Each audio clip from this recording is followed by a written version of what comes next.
another book review, a historical diary, a Dear America series, across the Lonesome, Prairie, and Oregon Trail, by Hattie Campbell, the little girl right here. In this book, she says it's about a 13-year-old girl. Well, not about, but this is like her diary, and she kind of goes off. Not necessarily dates, because she doesn't really know what day it is, and writes in here every once in a while, or sometimes a couple times a day. And she's got an aunt in here that encourages her to write everything good and bad about her journey, which I think, theoretically thinking, that means her aunt kind of knew that one day we would be reading this.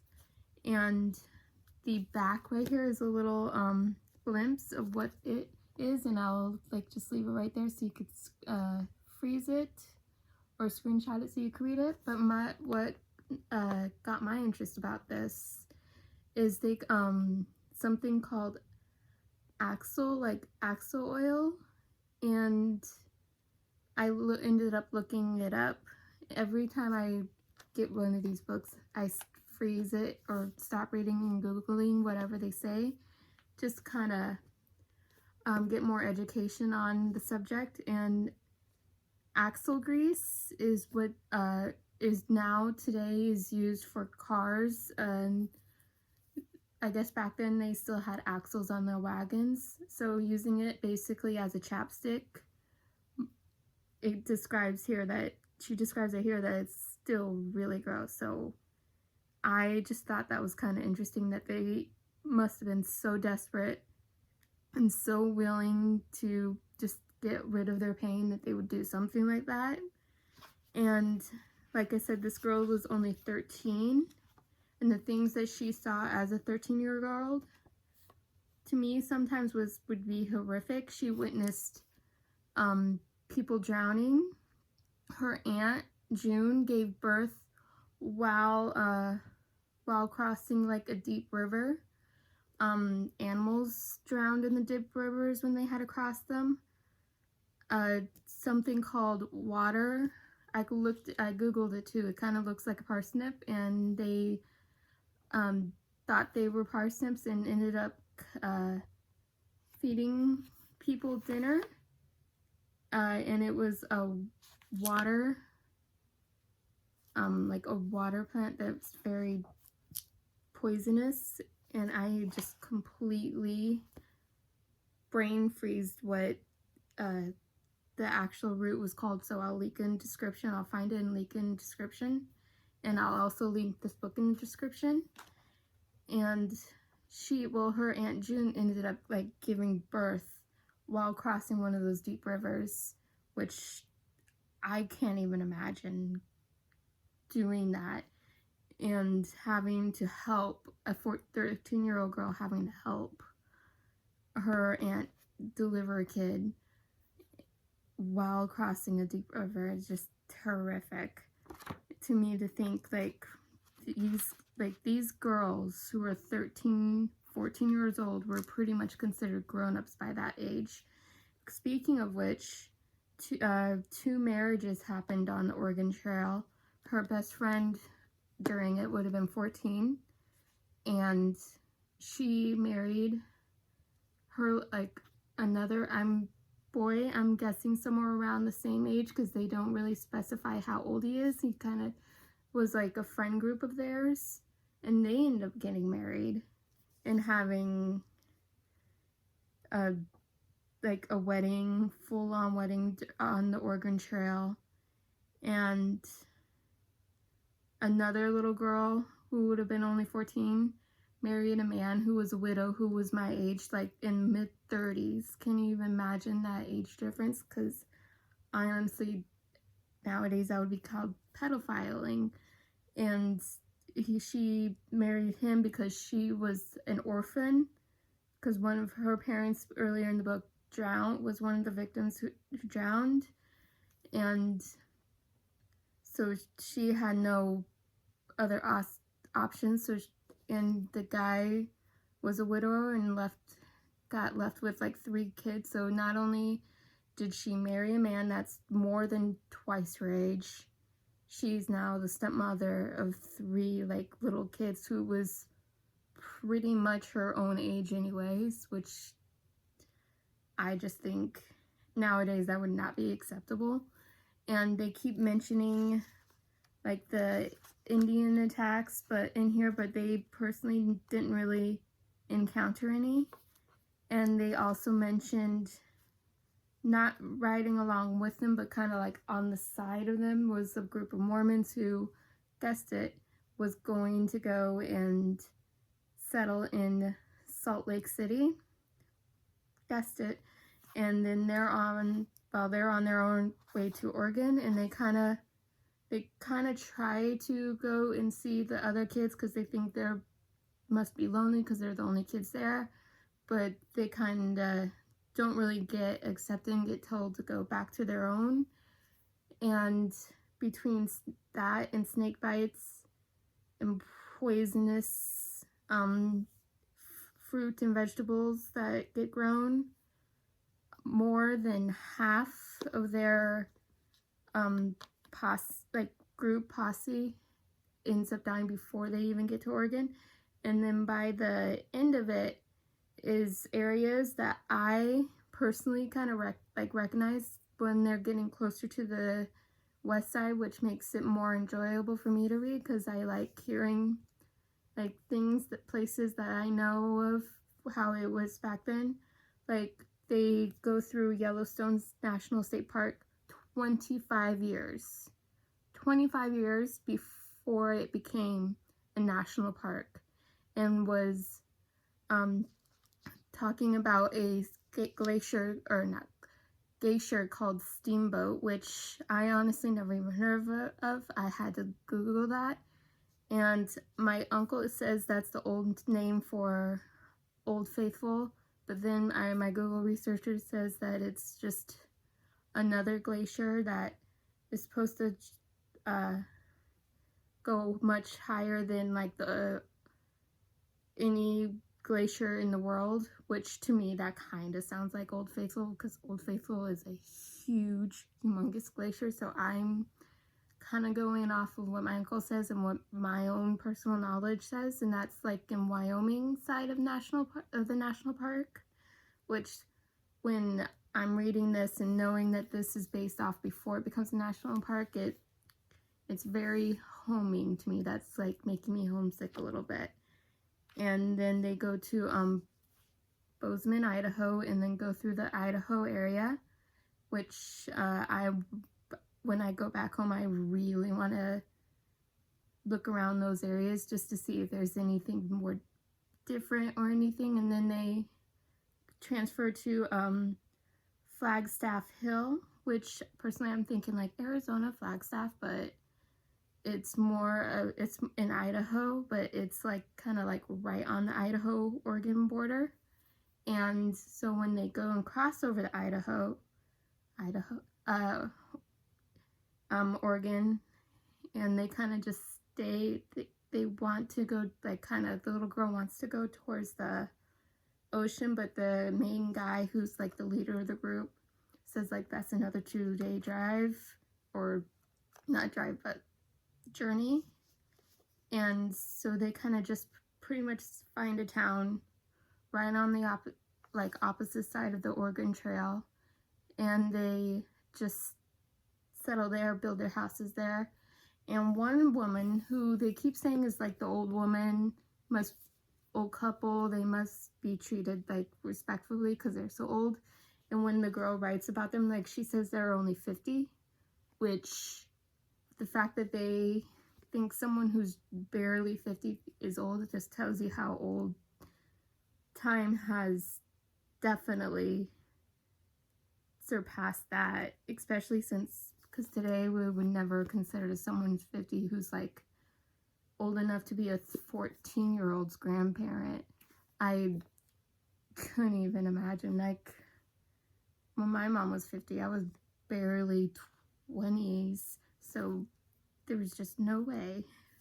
And then towards the end, she she puts the sad story on the grandma, 50-year-old, that she is lost everything in a fire, lost her kids, and then during their trip to the Twin Falls, which is in Wyoming, and towards the Snake River, they mention passing the Snake River in this book, which I think is awesome because I've been there and it is beautiful.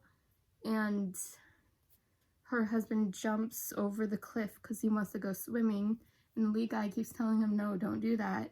And he's like, I'm so sick of you trying to tell us what to do. I'm hot, I'm going swimming. And he does that.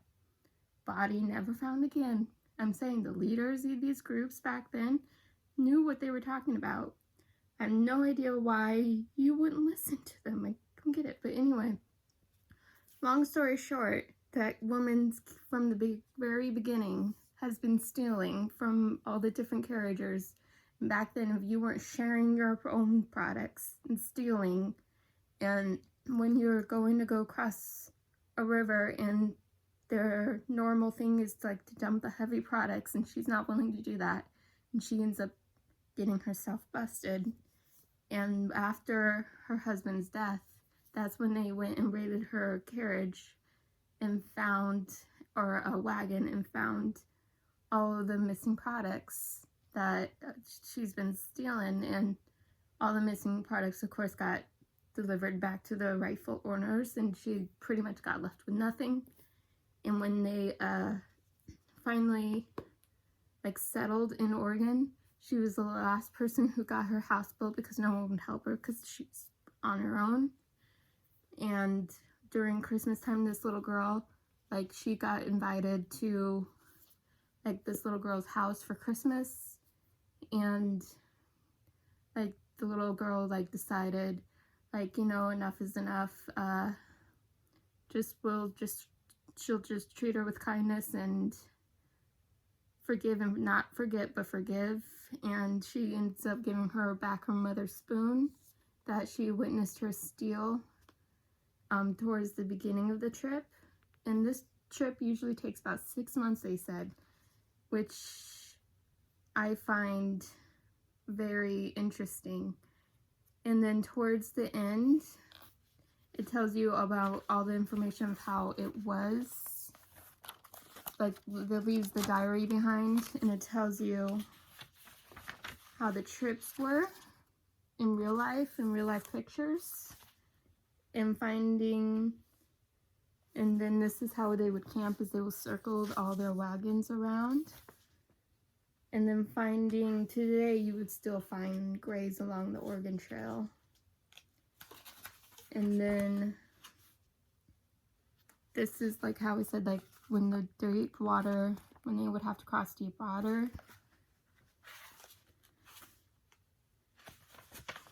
And then this is how they would try to leave notes for other travelers. And then this right here is the route I was talking about. For some reason, I couldn't remember the name of it. And I made myself make a water hemlock. It looks exactly like a parsnip.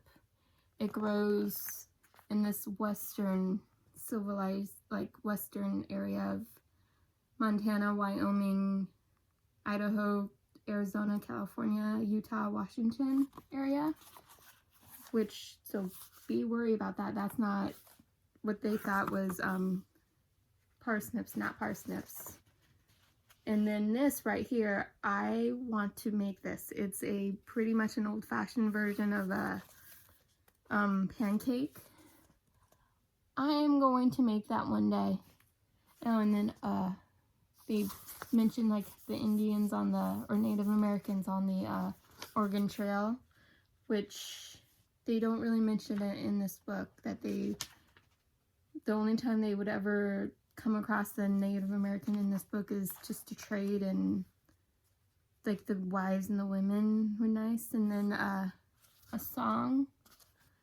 And then here is the map of the Oregon Trail, where it would begin, and of course ends in Oregon. And then it later goes on to talk about lives of these people on the author, the lives of these people and what happened to them after this diary ends.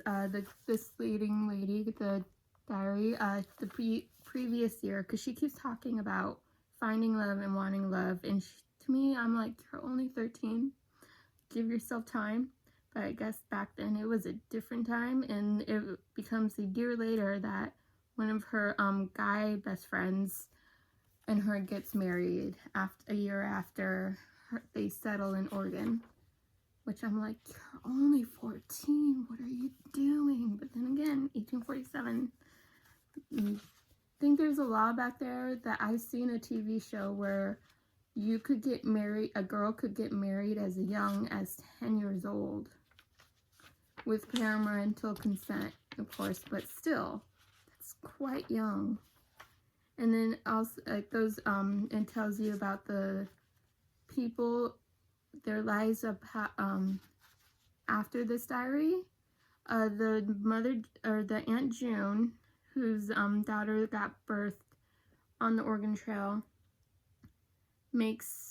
she was the first of many, like a couple of other sons. She had a few other kids, and they ended up going to California for the gold rush, and one of her sons ends up, not her sons, but her Aunt June's sons, was in San Francisco during the San Francisco earthquake and survived, which I thought was pretty cool to learn that.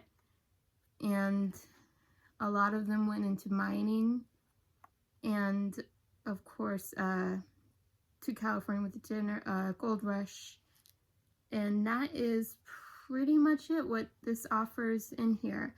Now, and then it also, in the information section, it also tells you towards the end of the Oregon Trail, because it got a little easier and easier because there was more settlements towards it, and there was it went from like a 6-month journey to a 3-month journey because there was more access roads, like smoother pavement roads, and there was more bridges and more training stations where you could go and just trade things towards the end. And there is a TV show, which the dates in this book that says where it ends in the TV show kind of conflict with each other, but it's called 1884, and I'll leave that in the bio. Faith Hill and Tim McGraw love them. They star in it, and it's pretty much their journey between of the Oregon Trail, and they end up cutting off and going to the other other trail that goes into Montana, and it ends up settling in what we now know today as Yellowstone, which I will link that in the bio. And if you have never seen that TV show, I would highly suggest it. It's very educational and very entertaining. And Tim McGraw going to Montana and playing cowboy, he's just so hot, and I highly suggest.